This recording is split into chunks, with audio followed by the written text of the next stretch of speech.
In a quiet village, there lived a woman named Oluchi, who, despite her unwavering devotion to her family, was constantly belittled by her husband, Nnamdi, and his relatives. Oluchi had given birth to 5 daughters, and for this, she was called barren by her in-laws, who saw a son as the only valuable heir.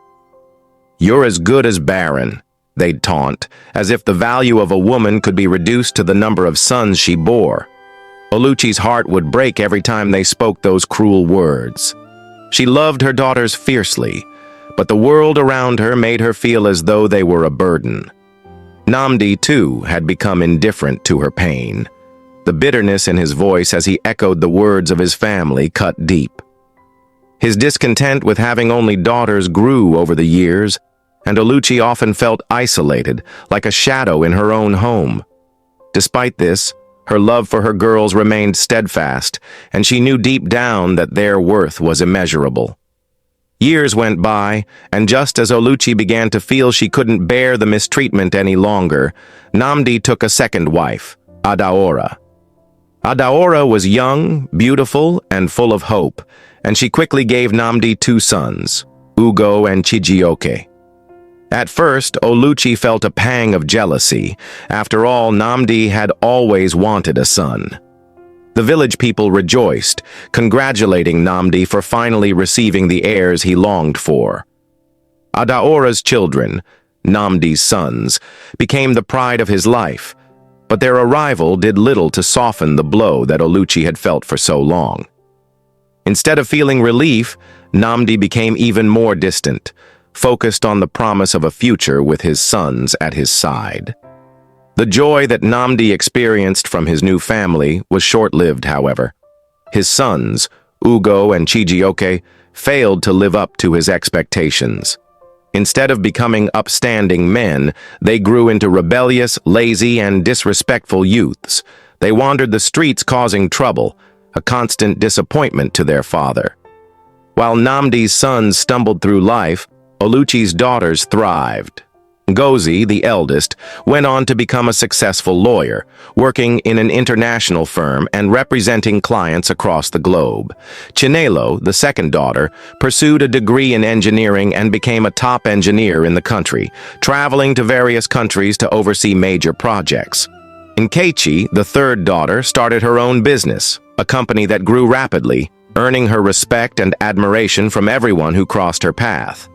Ifeoma, the fourth daughter, took the medical field by storm, becoming a skilled doctor who dedicated her life to healing others. Ugochi, the youngest, went on to study science and became a renowned scientist, known for her groundbreaking research in environmental conservation. Oluchi could not have been prouder of her daughters, who had turned their dreams into reality, despite the harsh world around them. Their success shone through as a reminder that the value of a child lies not in their gender, but in the heart they carry and the education they receive. As the years passed, Nnamdi grew older and began to notice a disturbing trend. His sons, Ugo and Chijioke, who should have been his pride and joy, were nothing more than a burden. The two had become known as troublemakers in the village, causing havoc wherever they went. They were aimless, uninterested in the family business, and constantly in trouble with the law. On the other hand, Oluchi's daughters had not only surpassed all expectations, but had also carved their own paths to success. They were admired in their fields, and their accomplishments made the family proud. Nnamdi could no longer ignore the glaring truth.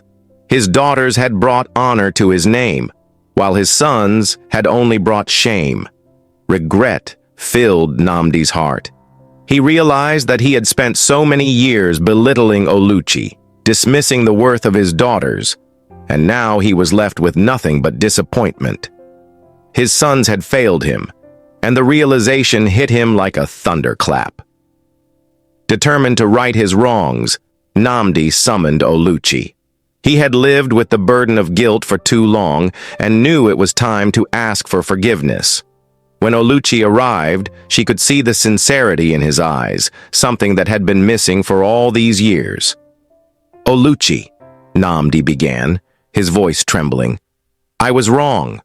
I've mistreated you and belittled our daughters for so long, and I cannot take back the pain I've caused you. But I need you to know that I've learned the truth. The worth of a child is not in their gender, and I regret ever thinking that a daughter was not enough."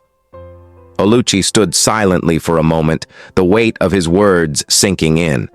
It wasn't easy for her to forgive the man who had caused so much hurt, but in that moment, she saw the man he could have been all along. After a long pause, she nodded slowly, her heart softening. "I forgive you," she whispered. With their reconciliation, a new chapter began for the family. Nnamdi worked to mend his relationship with each of his daughters. He visited Ngozi's law office, proud of the success she had achieved. He attended Chinelo's engineering projects, where she was leading an international team. He even went to Nkechi's business meetings, seeing how much her company had grown.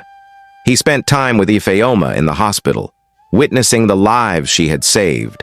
And he was in awe of Ugochi's scientific breakthroughs, which were changing the world. Oluchi, too, saw the man she once loved in Nnamdi again, the man who had always promised to support her and her daughters. Slowly, the wounds of the past began to heal. The family, once divided by bitterness and regret, was coming back together. One night, as Nnamdi sat alone, reflecting on his life, he realized something he had missed for so long. His daughters, the ones he had once written off, were the true treasures of his life. They had done what no one thought possible. They had turned the tables on the expectations of the world, proving that a woman's worth could not be measured by the number of sons she bore. His sons, on the other hand, had squandered the opportunities they had been given. Ugo and Chijioke had grown up with everything they could have asked for, yet they had chosen to waste it all. Nnamdi's heart sank. If only he had seen the value in his daughters sooner. But it was too late now, and the pain of lost time lingered in his heart. As Nnamdi's health began to fail, he knew he had only a little time left. He called his family together for one final decision. He wanted to make peace with his past. He gathered his two wives, Adaora and Oluchi, and his daughters, telling them that he had one last wish to fulfill. "I have lived a life of regret," he said, his voice weak but resolute. "But before I die, I want to make sure that the person who has always been the true heart of this family is recognized." Nnamdi turned to Oluchi, his first wife. "I will leave everything I have to you, Oluchi. The house, the land, everything. You've raised our daughters with love and strength, and you deserve everything." The family was shocked, but no one questioned his decision. Nnamdi had made his peace, and in his final act, he gave his first wife the legacy she had always deserved. When Nnamdi passed away, the family gathered for his funeral. It was not a grand affair, but a quiet, reflective event.